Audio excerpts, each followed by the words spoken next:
70대 넘으면 절대 하지 말아야 할 검사들이 있습니다. 의사들조차도 웬만하면 피하는 검사들인데 안타깝게도 99%의 어르신들이 그 위험성을 모른 채 그대로 받고 계십니다. 그리고 그 검사들이 여러분의 수명을 조용히 깎아내리고 있다는 사실을 병원에서는 좀처럼 말해주지 않습니다. 저는 노인의학 전문의로서 거의 50년 동안 노인에 대한 연구와 치료에 헌신해 왔습니다. 그리고 오늘 병원이 절대 알려주지 않는 불편한 진실을 여러분께 조용히 그러나 분명하게 말씀드리려 합니다. 여러분이 증상도 없는데 혹시 몰라서 불안해서 남들 하니까 이런 이유로 병원을 자주 찾는다면 오늘 이야기가 반드시 필요합니다. 그런 행동이 건강을 지키는 것이 아니라 잠자고 있는 사자의 코털을 건드리는 일이라는 사실을 아셔야 합니다. 제가 진료하면서 특히 마음에 남았던 한 어르신이 계십니다. 서울에서 혼자 사시던 76세의 어르신이셨는데 자녀들에게 걱정시키기 싫다며 10년 넘게 매년 가장 비싼 종합검진을 빠짐없이 받으셨습니다. 그런데 어느 해 복부 CT에서 아주 작은 결절이 보인다는 문구가 들어갔습니다. 의사는 암은 아닐 것 같지만 혹시 모르니 조직 검사를 해보자고 말했고 그 말 한마디가 어르신의 마음을 송두리째 흔들었습니다. 잠도 제대로 못 주무시고 멀쩡하던 배가 괜히 쑤시는 것 같고 입맛도 떨어지고 불안은 하루가 다르게 커졌습니다. 결국 대학병원에서 조직검사를 받으셨는데 결과는 암이 아니었습니다. 그저 나이 들면 누구에게나 생길 수 있는 아주 평범한 변화였습니다. 하지만 문제는 검사 과정에서 생겼습니다. 췌장이 자극을 받아 급성 췌장염이 왔고 중환자실에서 한 달을 사경을 헤매셨습니다. 건강하다고 스스로 믿어오던 분이 하루아침에 중증 환자가 되어버린 것입니다. 이 이야기를 들으면서 혹시 마음 한쪽이 서늘해지시는 분들이 계실 겁니다. 왜냐하면 지금 이 순간에도 똑같은 일이 한국 곳곳에서 일어나고 있기 때문입니다. 국민건강보험공단의 최근 보고서를 보시면 75세 이상 어르신의 검진 영상 검사 비율이 지난 10년 동안 꾸준히 증가했습니다. 그런데 역설적으로 이 연령대에서 진짜 치료 성과로 이어지는 검사는 점점 줄고 있습니다. 검사는 늘었는데 건강은 더 좋아지지 않는다는 뜻입니다. 그래서 오늘 저는 분명하게 말씀드리겠습니다. 75세가 넘으셨다면 의사가 권해도 저는 그 검사는 안 하겠습니다. 라고 정중하게 거절해야 할 검사 5가지가 있습니다. 이건 돈 아끼자는 이야기가 아닙니다. 멀쩡하던 몸을 지키기 위한 생존수칙입니다. 여러분 혹시 지금 이 영상을 어디에서 몇 시에 보고 계신가요? 한국인지 해외인지 집인지 병원인지 저는 정말 궁금합니다. 댓글에 지금 계신 곳과 시간대를 남겨주시면 여러분 한 분 한 분의 삶이 제게 더 가까이 느껴질 것 같습니다. 그럼 이제 천천히 그러나 정확하게 여러분의 노년을 지켜줄 진짜 이야기를 시작하겠습니다. 이제 첫 번째로 정말 중요한 이야기를 드리겠습니다. 바로 증상이 전혀 없는데도 매년 아무렇지 않게 받는 소변세균 검사입니다. 많은 어르신들이 혹시 몰라서 라는 이유로 자동처럼 검사를 하시지만 저는 오랜 세월 진료하면서 이 검사가 불필요한 걱정과 심각한 부작용을 얼마나 많이 만들어내는지 수없이 보아왔습니다. 한국질병관리청 자료를 보면 70세 이상 어르신의 절반 가까이에서 무증상 세균뇨가 발견됩니다. 하지만 이들 대부분은 아무 문제도 일으키지 않으며 치료가 필요하지 않습니다. 그저 나이가 들면서 자연스럽게 생기는 변화일 뿐입니다. 그런데 문제는 이 자연스러운 변화를 병원 기계가 비정상으로 표시하는 순간 시작됩니다. 어르신들은 놀라고 가족들도 불안해지고 결국 항생제를 처방받게 됩니다. 하지만 항생제를 쓰면 오히려 여러분의 방광을 지키던 순한 세균들까지 사라집니다. 그리고 그 빈자리에 항생제의 강한 독한 세균들이 들어오면 그때 진짜 방광염이 시작되는 것입니다. 제가 진료했던 한 78세 할머니가 떠오릅니다. 서울에 사시던 분이었는데 건강검진에서 세균이 조금 보입니다. 라는 말 한마디를 듣고 바로 항생제를 복용하셨습니다. 그때는 아무 증상도 없었는데 항생제를 먹고 나서 오히려 열이 나고 소변을 볼 때 통증이 시작되었습니다. 병원에 다시 오셨을 때는 이미 약이 듣지 않는 내성균이 자리 잡은 뒤였습니다. 입원 치료가 필요했고 며칠 동안 힘겹게 지내셔야 했습니다. 이런 상황은 특별한 사례가 아닙니다. 대한변뇨 장애 요실금학회 보고서에서도 75세 이상 어르신들에게서 항생제 남용으로 인한 내성균 증가가 지속적으로 확인되고 있습니다. 즉, 혹시 몰라서 시작된 검사가 오히려 진짜 병을 만드는 것입니다. 여러분, 소변이 아프지도 않고 열도 없고 옆구리가 쑤시는 통증도 없다면 절대로 검사를 서두르지 마십시오. 그 조용한 상태가 오히려 가장 건강한 상태입니다. 저는 많은 어르신들에게 이렇게 말씀드립니다. 증상이 없으면 그대로 두는 것이 몸을 지키는 가장 안전한 선택입니다. 혹시 지금 보고 계신 분 중에도 최근 검진에서 소변에 세균이 보인다는 말을 듣고 걱정 중인 분들이 계실까요? 댓글에 소변 검사 고민 중이라고 남겨주세요. 제가 여러분께 꼭 해드리고 싶은 말이 있습니다. 자, 이제 두 번째 검사가 왜 위험한지 이어서 설명드리겠습니다. 심장은 평생을 뛰어온 장기라 더더욱 조심해야 하는데 바로 그 심전도 검사 이야기를 다음으로 이어가겠습니다. 이제 두 번째 검사 이야기를 드리겠습니다.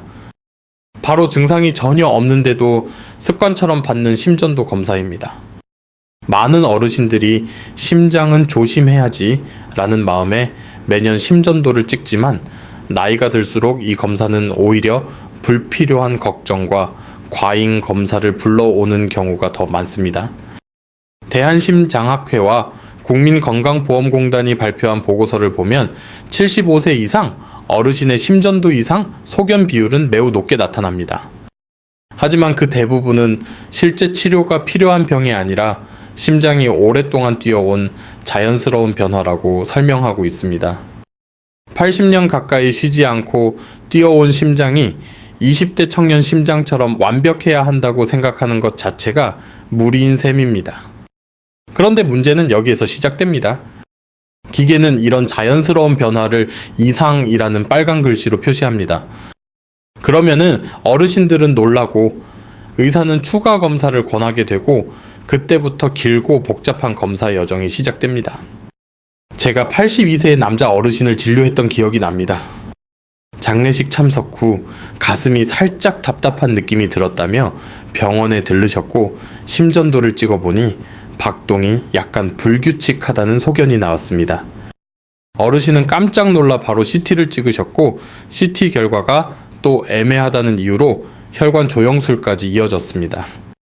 하지만 모든 검사가 끝난 뒤 결론은 단 하나였습니다. 나이 드신 분에게 흔히 보이는 변화입니다. 치료가 필요하지 않습니다. 그런데 문제는 검사 과정에서 조영제 때문에 신장 기능이 일시적으로 떨어졌다는 점이었습니다. 며칠 동안 어르신은 피곤함과 식욕 저하로 힘들어하셨고 결국 괜한 검사를 해서 몸만 상했네 라고 말씀하셨습니다. 이런 일은 한국에서 낯설지 않습니다. 건강보험 빅데이터 분석에서도 심전도 이상으로 표시된 어르신 중 절반 이상이 정밀 검사에서 특별한 이상이 없다는 결과가 있습니다. 즉, 겉으로 보이는 이상이 실제 병이 아닐 때가 훨씬 더 많다는 뜻입니다. 그래서 저는 항상 이렇게 말씀드립니다. 가슴이 쥐어짜는 통증이 없다면, 숨이 차서 걷기 힘들지 않다면 심장은 지금 잘 뛰고 있는 것입니다. 기계를 무조건 믿기보다 여러분의 몸이 보내는 신호를 먼저 믿어야 합니다. 혹시 지금 이 영상을 보시는 분 중에 최근 검진에서 심전도 이상이라는 말을 듣고 걱정하고 계신가요? 댓글에 심전도 고민 중이라고 적어주시면 제가 꼭 전하고 싶은 조언을 드리겠습니다. 이제 세 번째 검사 이야기로 넘어가겠습니다. 많은 분들이 허리 통증 때문에 쉽게 찍는 MRI가 사실은 어떤 위험을 가지고 있는지 다음에서 이어서 말씀드리겠습니다. 이제 세 번째 검사 이야기로 넘어가겠습니다. 바로 허리가 조금 뻐근하다고 해서 너무 쉽게 찍어버리는 척추 MRI입니다. 어르신들 중에는 허리 통증이 살짝만 있어도 혹시 디스크인가 걱정하며 바로 MRI부터 예약하시는 분들이 많습니다. 하지만 대한신경외과학회 자료를 보면 70세 이상 어르신의 85% 이상에서 MRI를 찍으면 디스크 돌출이나 협착 같은 소견이 나타납니다. 그런데 중요한 건 그분들 대부분이 아무 증상도 없다는 것입니다. 즉, MRI에서 보이는 이상이 실제 통증의 원인이 아닐 때가 훨씬 더 많다는 의미입니다. 문제는 MRI 사진에서 튀어나왔다, 좁아졌다는 문구를 보는 순간 누구나 놀라게 된다는 것입니다. 그러면 의사는 추가 검사를 권하고 어떤 병원에서는 수술 상담까지 이어지기도 합니다. 이때부터 어르신들은 본인의 허리가 심각하게 망가져 있다고 착각하기 시작합니다. 제가 진료했던 74세의 한 할아버지가 떠오릅니다. 시장 일을 오래 하셔서 가끔 허리가 뭉치는 느낌은 있었지만 걸을 때도 앉을 때도 큰 통증은 없었습니다. 그런데 어느 날 TV에서 허리 디스크 광고를 보시고 갑자기 불안해지셨고 결국 MRI를 찍었습니다. 사진에는 디스크가 조금 튀어나와 있다는 소견이 있었고 그 말에 어르신은 크게 놀라셨습니다. 이후 어르신은 집에서 움직일 때마다 혹시 더 나빠질까? 라는 생각 때문에 몸을 아끼기 시작하셨습니다.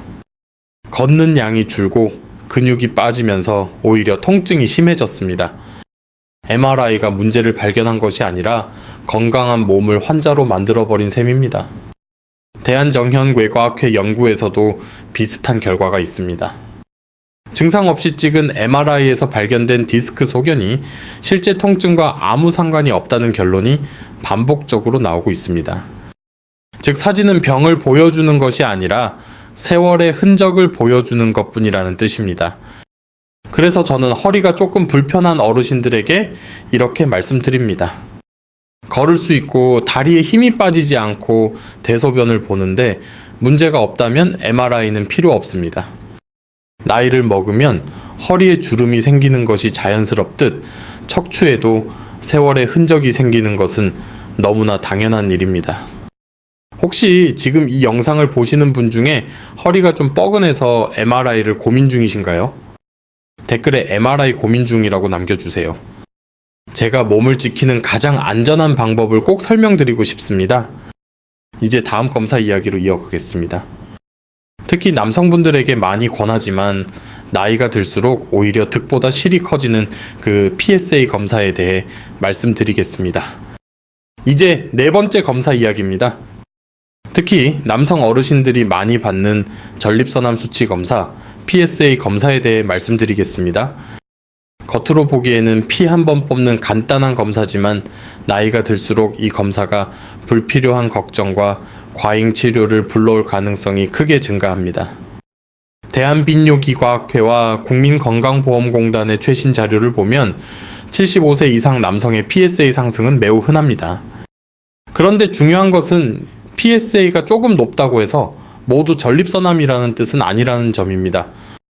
대부분은 전립선이 나이 들며 자연스럽게 커지면서 나타나는 변화일 뿐입니다. 하지만 PSA 숫자가 정상 범위를 조금만 벗어나도 많은 어르신들은 크게 놀라게 됩니다. 그리고 병원에서는 정확히 알아보자며 조직 검사를 권하는 경우가 많습니다. 바늘로 전립선을 여러 번 찌르는 이 조직 검사는 생각보다 부담이 크고 감염이나 출혈 같은 합병증도 적지 않습니다. 제가 진료했던 79세 어르신의 사례가 있습니다. 그분은 건강검진에서 PSA가 다소 높다는 말을 듣고 바로 대학병원에서 조직검사를 받으셨습니다. 결과는 다행히 악성 종양이 아니었습니다. 그저 나이에 따라 흔히 나타나는 양성 변화였습니다. 그런데 문제는 검사 이후에 생겼습니다. 조직검사 부위에서 세균이 침투해 고열이 발생했고 결국 일주일 동안 입원 치료를 받으셔야 했습니다. 원래는 아무런 증상도 없었는데 혹시 몰라서 받은 검사 때문에 오히려 큰 병을 겪게 된 것입니다. 대한빈뇨기과학회에서도 75세가 넘으면 PSA 검사의 이득보다 위험이 더 크다고 반복해서 강조하고 있습니다. 특히 한국 노년층에서는 전립선암이 매우 서서히 진행하는 경우가 많아 수치를 일찍 발견한다고 해서 생존율이 더 높아지는 것이 아니라는 연구 결과도 있습니다. 즉, 알 필요 없는 것을 너무 일찍 알아서 고생하는 상황이 생기는 것입니다. 저는 많은 어르신들에게 이렇게 말씀드립니다. 만약 배뇨에 특별한 불편이 없고 통증도 없고 몸이 예전과 크게 다르지 않다면 PSA는 굳이 검사하지 않으셔도 됩니다. 이 나이대에서 전립선암은 대부분 매우 천천히 자라고 살아가는 동안 문제를 일으키지 않는 경우가 많기 때문입니다. 혹시 지금 이 영상을 보시며 PSA가 높다던데 하고 걱정 중인 분이 계실까요? 댓글에 PSA 고민 중이라고 남겨주세요. 제가 꼭 드리고 싶은 말이 있습니다.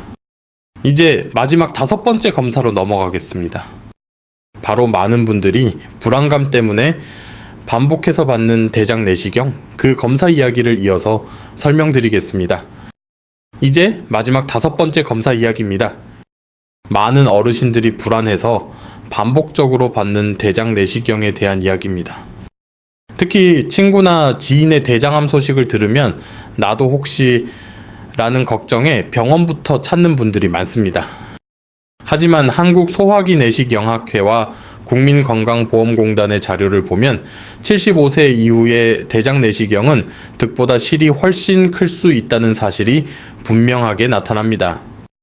왜냐하면 대장 용종이 암으로 진행되려면 보통 10년 길게는 15년 이상이 걸리기 때문입니다. 즉 75세에 용종이 있다고 해서 그 용종이 실제 생명을 위협하는 암으로 자라려면 85세, 90세는 되어야 합니다. 문제는 이 나이대에서는 내시경의 위험이 더 커진다는 점입니다. 대한대장학문학회 보고서에 따르면 75세 이상 어르신의 내시경 천공 위험은 60대보다 몇 배 이상 높습니다. 또한 수면 내시경을 위한 약물에 대한 민감도도 높아져 검사 중 저혈압이나 호흡 억제가 발생할 가능성이 커집니다. 제가 77세의 한 할머니를 진료했던 기억이 있습니다. 이웃 어르신이 최근 대장암 진단을 받았다는 이야기를 듣고 바로 내시경을 예약하셨습니다. 10년 전에 받았던 내시경에서는 아무 이상이 없었던 분이었습니다. 검사 도중장이 예기치 않게 찢어지는 천공이 생겼고 결국 응급수술까지 이어졌습니다. 원래 건강하게 생활하시던 분이었는데 불안감 때문에 받은 검사로 인해 몇 달 동안 회복에 큰 어려움을 겪으셔야 했습니다. 이 사례는 절대 드문 일이 아닙니다. 한국 병원들의 내부 보고에서도 75세 이상에서 내시경 합병증이 꾸준히 증가하고 있다는 결과가 있습니다. 그만큼 노화된 장기는 아주 작은 자극에도 예민하게 반응하므로 불필요한 검사를 피하는 것이 매우 중요합니다. 그래서 저는 이렇게 설명드립니다. 10년 이내에 한번 깨끗한 내시경을 받으셨고 지금 대변에 피가 보이거나 체중이 급격히 줄어드는 증상도 없다면 대장 내시경은 졸업하셔도 됩니다. 내시경을 하지 않는 것이 게으름이 아니라 오히려 몸을 지키는 현명한 선택이 되는 것입니다. 혹시 지금 이 영상을 보고 계신 분 중에 대장 내시경을 다시 해야 하나 고민 중이신가요? 댓글에 내시경 고민 중이라고 남겨주세요. 여러분의 상황에 맞는 안전한 방향을 함께 이야기 나누고 싶습니다. 이제 우리는 75세 이후 피해야 할 5가지 검사를 모두 살펴보았습니다. 다음으로는 검사를 줄이는 대신 어디에 투자해야 건강과 수명이 진짜 늘어나는지 그 해답을 이어서 말씀드리겠습니다. 이제는 방향을 조금 바꿔서 하지 말아야 할 검사가 아니라 정말 해야 할 투자 이야기를 드리겠습니다. 검사를 줄이면 오히려 불안해지는 분들도 많습니다. 그럼 도대체 뭘 해야 건강을 지킬 수 있을까? 라는 질문이 생기지요. 그래서 오늘 저는 75세 이후 어르신들이 검진비를 아끼고 반드시 투자해야 할 3가지를 말씀드리려고 합니다. 이 3가지는 실제로 한국의 여러 연구에서 건강수명과 직결되는 것으로 확인되고 있습니다. 먼저 첫 번째는 고성능 백신입니다. 특히 대상포진과 폐렴구균 백신은 어르신들의 삶의 질을 지켜주는 가장 확실한 보호막입니다. 질병관리청 자료에 따르면 70대 이후 대상포진 발병률은 급격히 높아집니다. 대상포진은 단순한 피부병이 아니라 30% 이상에서 수개월 지속되는 극심한 신경통을 남기기도 합니다. 한국의 한 대학병원 연구에서는 고성능 대상포진 백신을 맞은 어르신들이 기존 생백신을 맞은 분들에 비해 발병률이 절반 이하로 줄었다는 결과가 보고되었습니다. 저는 종종 진료실에서 이렇게 말씀드립니다. MRI를 한 번 찍는 비용이면 대상포진으로부터 10년 이상을 지킬 수 있는 투자로 바꿀 수 있습니다. 검사를 줄이는 대신 백신으로 면역력을 높이는 것이 훨씬 더 현명한 선택입니다. 두 번째는 약국이 아니라 식탁에 투자하는 것입니다. 특히 단백질은 노령이 건강의 핵심입니다. 국민건강영양조사에 따르면 한국의 75세 이상 어르신 중 약 40%는 단백질 섭취가 권장량보다 부족한 것으로 나타났습니다. 단백질이 부족하면 근육이 빠지고 근육이 빠지면 균형을 잃고 넘어지는 위험이 크게 증가합니다. 넘어져 골절이 생기면 그때부터는 회복이 쉽지 않습니다. 제가 진료하는 많은 어르신들이 입맛이 없어서 밥만 조금 먹는다고 하시지만 저는 부드럽게 이렇게 말씀드립니다. 어르신 밥보다 계란, 두부, 생선을 조금 더 드시는 것이 훨씬 중요한 시기입니다. 실제로 꾸준히 단백질을 챙기고 하루 20분만 걸으신 분들은 몇 달 후 허리와 다리에 힘이 붙고 표정이 달라집니다. 마지막 세 번째는 예외적으로 꼭 필요하다고 말씀드리는 단 하나의 검사입니다. 바로 복부 대동맥류 초음파입니다. 대동맥류는 특별한 증상이 없다가 갑자기 파열되면 생명이 위험한 매우 무서운 질환입니다. 하지만 좋은 점은 초음파 한 번으로 손쉽게 발견할 수 있다는 것입니다. 대한영상의학회에서도 65세에서 75세 사이의 남성, 특히 흡연 경험이 있는 분들에게는 평생 한 번의 대동맥류 초음파를 권고하고 있습니다. 이 검사는 매년 할 필요도 없습니다. 그저 인생에서 한 번만 제대로 확인하면 큰 위험을 미리 막을 수 있습니다. 불필요한 경동맥 초음파나 갑상선 초음파 대신 꼭 이 초음파 하나만큼은 챙기시길 바랍니다. 혹시 지금 이 영상을 보시는 분 중에 나는 무엇부터 시작해야 할까?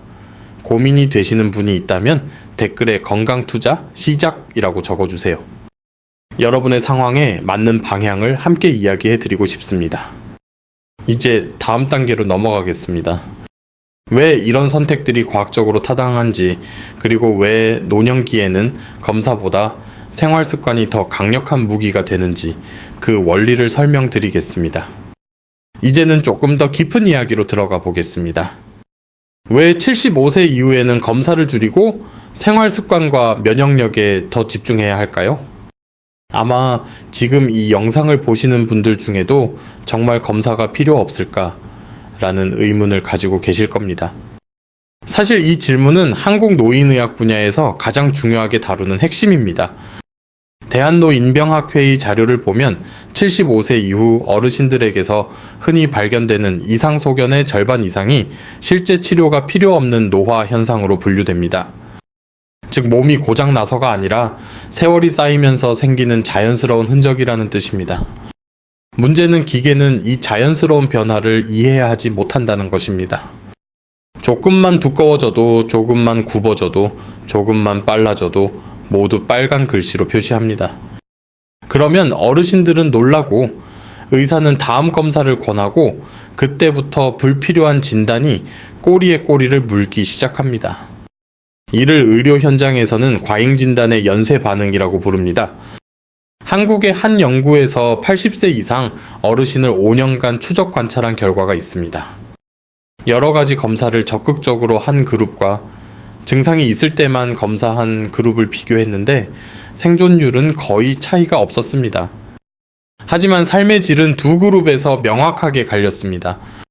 검사를 많이 한 그룹은 병원을 오가는 시간이 길고 검사 후 회복 기간과 부작용을 겪는 일이 많았던 반면 필요한 검사만 한 그룹은 더 많이 움직이고 더 활기찬 생활을 유지했습니다. 저는 이 결과를 처음 보았을 때 마음이 참 복잡했습니다. 우리는 평생 일찍 발견할수록 좋다고 배워왔지만 노년기에는 이 공식이 그대로 적용되지 않는다는 사실을 너무 늦게 깨닫는 분들이 많기 때문입니다. 또 하나 중요한 이유가 있습니다. 바로 효과를 얻기까지 걸리는 시간, 즉 치료의 시간적 이득입니다. 대한예방의학회의 분석을 보면 일부 암 검사는 발견 후 치료 효과가 나타나기까지 평균 10년이 걸립니다. 그런데 80세 어르신에게 10년 뒤의 이득이 과연 실제 의미가 있을까요? 오히려 지금 남아있는 3년, 5년의 일상적인 건강과 삶의 질이 더 중요할 수 있습니다. 제가 만난 한 83세 할아버지께서는 이런 말씀을 하셨습니다. 앞으로 몇 년을 더 살지는 모르겠지만 병원 침대 위에서 보내고 싶지는 않아요. 이 말이 바로 노령의 의학이 추구해야 할 진실입니다. 그렇다면 생활 습관이 왜 그렇게 중요할까요? 국민건강보험공단의 연구에 따르면 75세 이후에도 꾸준히 걸으면 심혈관 질환 위험이 최대 30%까지 줄어드는 것으로 나타났습니다. 또한 단백질 섭취를 충분히 하는 어르신들은 근육량이 잘 유지되어 넘어짐과 골절 위험이 크게 감소했습니다. 백신을 맞은 어르신들은 폐렴과 대상포진으로 인한 입원율이 눈에 띄게 낮아졌습니다. 이 세 가지는 검사 한 번으로는 절대 얻을 수 없는 효과입니다. 혹시 지금 영상을 보고 계신 분들 중 누군가 나는 무엇부터 바꾸면 좋을까? 이런 생각이 드신다면 댓글에 변화 시작이라고 남겨주세요. 저는 여러분 한 분 한 분이 스스로의 몸을 더 이해하고 더 사랑하게 되기를 진심으로 바라고 있습니다. 이제 거의 끝에 가까워졌습니다. 마지막으로 오늘 내용을 편안하게 정리하고 여러분께 꼭 드리고 싶은 진심을 담아 마무리 말씀을 드리겠습니다. 이제 오늘 이야기를 마무리할 시간입니다. 우리가 함께 살펴본 5가지 검사는 75세 이후에는 오히려 몸을 힘들게 할 수 있다는 사실, 이제는 조금 더 선명해지셨을 겁니다. 오늘의 영상은 여러분의 진료를 대신할 수 없습니다. 마지막 결정은 반드시 주치의와 상의하셔야 합니다. 하지만 저는 여러분이 불필요한 검사에 지치지 않고 더 지혜롭게 자신의 몸을 지킬 수 있기를 진심으로 바랍니다. 그리고 꼭 말씀드리고 싶은 것이 있습니다. 여러분의 몸은 고장난 기계가 아니라 긴 세월을 견뎌온 아름다운 기록입니다. 너무 겁내지 마시고 너무 의심하지 마시고 스스로를 조금 더 믿어주세요. 오늘 영상이 마음의 작은 위로가 되었다면 좋아요 한번 눌러주시고 댓글에 지금 느끼는 감정이나 궁금한 점을 남겨주세요. 그리고 앞으로도 저와 함께 건강한 노년을 만들어 가고 싶으시다면 구독도 잊지 마십시오. 오늘도 병원보다 공원에 한 번 더 들르는 하루가 되시길 바랍니다. 고맙습니다.